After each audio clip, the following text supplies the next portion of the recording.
अऊज़ुबिल्लाहि मिनश्शैतानिर्रजीम बिस्मिल्लाहिर्रहमानिर्रहीम रब्बि इश्रह ली सदरी व यस्सिर ली अमरी वहलुल उक़दतम मिन लिसानी यफ़क़हू क़ौली। हम देख रहे थे मीनान नूर और हम देख रहे थे इकबाल ने क्या बात फरमाई। इकबाल कहता है, लहू खुर्शीद का टपके अगर ज़र्रे का दिल चीरे। खुर्शीद से मुराद सूरज है और खुर्शीद का लहू क्या है? Atomic energy. एटम की टूट फूट होती है तो रोशनी निकलती है। बंदे के अंदर भी शैतान हमेशा रद्द-ए-अमल रिएक्शन लगाने की कोशिश करता रहता है, और जो अल्लाह रब्बुल इज़्ज़त से मोहब्बत करता है वो हर वक्त इस रद्द-ए-अमल की नफ्सियात से ख़ुद को निकालता है। इस लिहाज से दाई के लिए हर वक्त ज़रूरत होती है कि वो अपने आप को अल्लाह ताला का मातहत बनाए। दुनिया में ज़िंदगी गुजारने के दो ही तरीके होते हैं, यानी दो रवैये मुमकिन हैं, और ये बात बड़ी अहम है, सादा है लेकिन इम्पोर्टेंट बहुत है। ऐसा करने वाला काम है जो सारी ज़िंदगी जारी रहता है, लेकिन सारी हयात में यही काम नहीं होता। आप चाहें तो जल्द ही इसको समझ लें। अल्लाह ताला की मदद से आप अपने आप को कंट्रोल कर सकते हैं, और अगर चाहें तो सदा ही आपका ये मसला जारी रह सकता है। आप ज़िंदगी में किसी मकाम पर किसी मैदान में पहुंच जाएं और हमारे अंदर रिएक्शन लगाने से शैतान बाज नहीं आता। हर वक्त टूट फूट का अमल जारी रहता है। हकीकतन अगर आप इसे समझ जाएंगे तो आपके लिए बहुत आसानी हो जाएगी और अपने आप को दुरुस्त करना मुमकिन हो जाएगा इंशाअल्लाहुल अज़ीज़। जो दो रवैये मुमकिन हैं, एक अल्लाह ओरिएंटेड लाइफ है, खुदा रुखी ज़िंदगी, और एक ख़ुद रुखी ज़िंदगी है। जितनी इखलाकी बुराइयां हैं, जितने इंसान के अंदर मनफी रवैये हैं जो पैदा होते हैं, वो अपनी तरफ देखने से पैदा होते हैं। लेकिन इंसान जब खुदा रुखी अल्लाह ओरिएंटेड लाइफ गुजारता है या इख्तियार करता है तो हर मामले में, हर बात में अल्लाह की तरफ देखता है।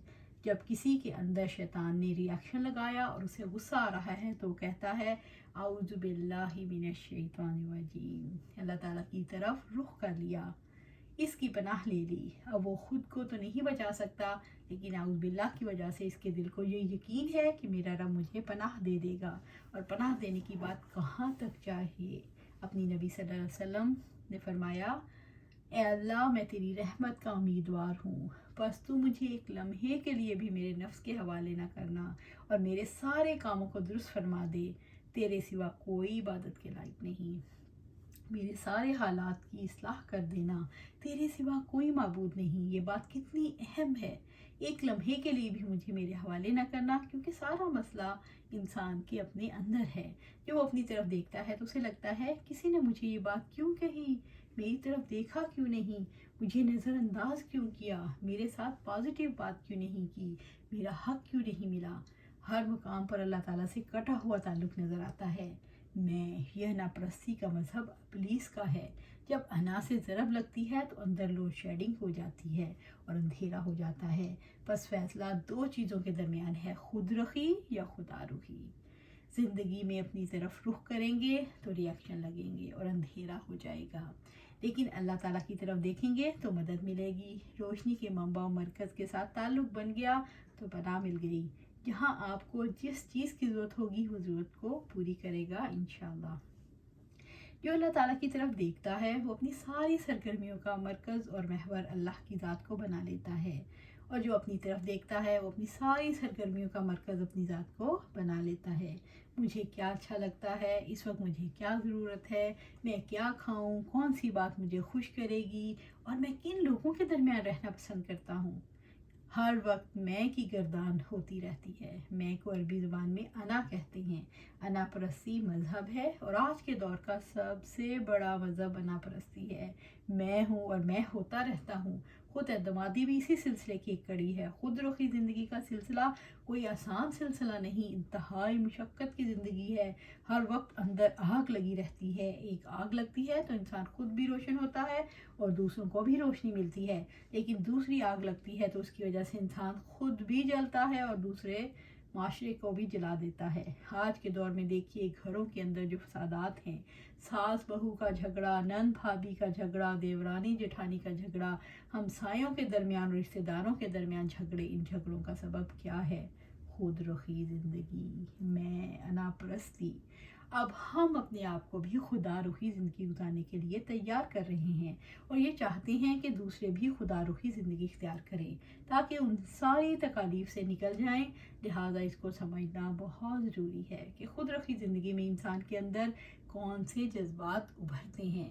سب سے بڑا نقصان جو ہوتا ہے وہ پہلا رویہ جو ابھرتا ہے وہ گھمنڈ کی نفسیات ہے، تکبر، یعنی اپنے آپ کو بڑا سمجھنا. پھر حسد ہوتا ہے کیونکہ ظاہر ہے جس کے مقابلے میں خود کو بڑا سمجھ رہے ہیں وہ ہر وقت وہی سامنے رہے گا، اور اس کے مقابلے جب آپ کا مقابلہ اپنے آپ کو کمپیئر کریں گے تو اس سے حسد کریں گے، بلا جواز ایک مقابلہ لگا بیٹھیں گے.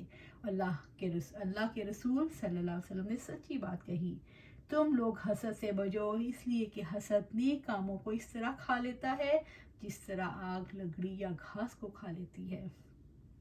پھر ساری نیکیوں کو ہی آگ لگ گئی. اور اگر آپ خود روحی زندگی گزار رہے ہیں تو دعوت اللہ کا کام نہیں کر سکتے کیونکہ آپ کے اندر روشنی نہیں بلکہ اندھیرا ہے. آپ کی زبان سے ایک لفظ بھی اللہ کی بڑائی کا نہیں نکلے گا کیونکہ آپ اپنی ذات میں بہت بڑے ہیں. بہت سے لوگ مجھے کہتے ہیں ہمیں سمجھ نہیں آتی اللہ کی طرف کیسے بلائیں.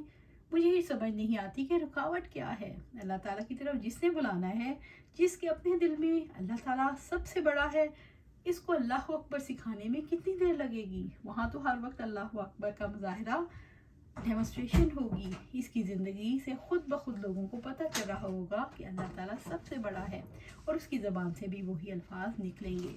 جس کے دل کے اندر اللہ تعالیٰ کی ذات بڑی ہے اس کا وقت ہر وقت نکلتا ہے کہ کام سے شروع ہوگا. اور اگر وہ زبان سے کسی کو بھی نہیں کہے گا کہ اس کی بسم اللہ سارے لوگوں کے لیے مثال بن جائے گی. یہ اللہ تعالیٰ کی روشنی ہے.